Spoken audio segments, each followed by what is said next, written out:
So you've got your new seedlings and now they're ready to transplant. Let's learn how to do that.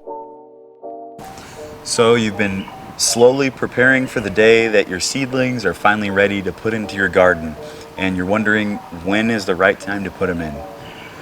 So one of the big factors that you should look at when considering when to actually transplant your seeds into your garden is how many true leaves does it have.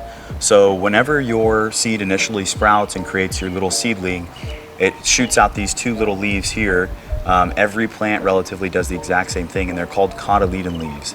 These leaves are the initial leaves. They eventually die out after your plant starts to produce true leaves, which are the leaves it will have until it's an adult and starts to produce for you.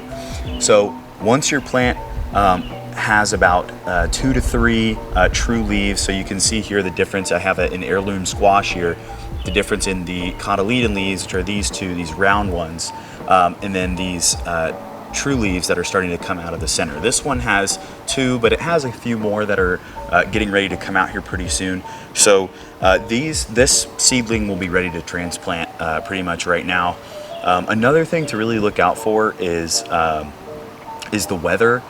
If it's really hot or if it's still a little too cold to move your seedlings out. Like let's say your seedling is about this size, but maybe where you are in the country is still a little bit too cold to plant outside right now, below 40, below 30, that type of thing.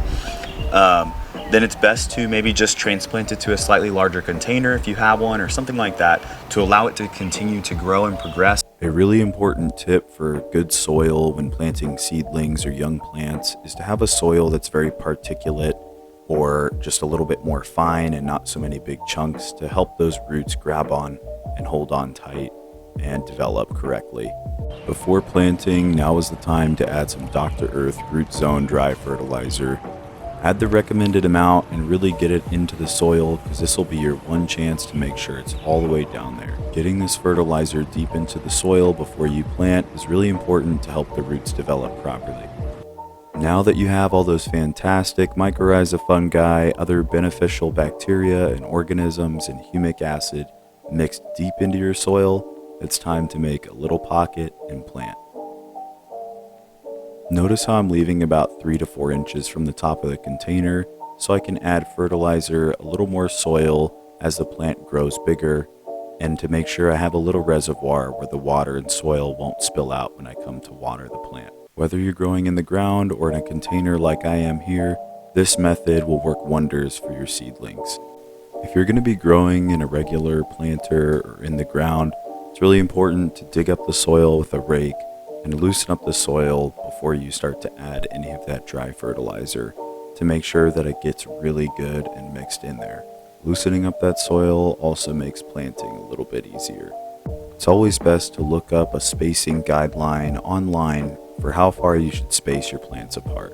For my plants, 6 to 12 inches is usually a good rule of thumb.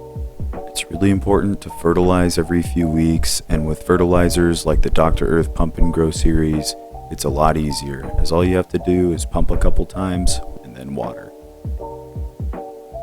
There's your basics for transplanting seedlings in containers and in the ground for a healthy garden. Good luck this year, and as always, stay tuned for more tips.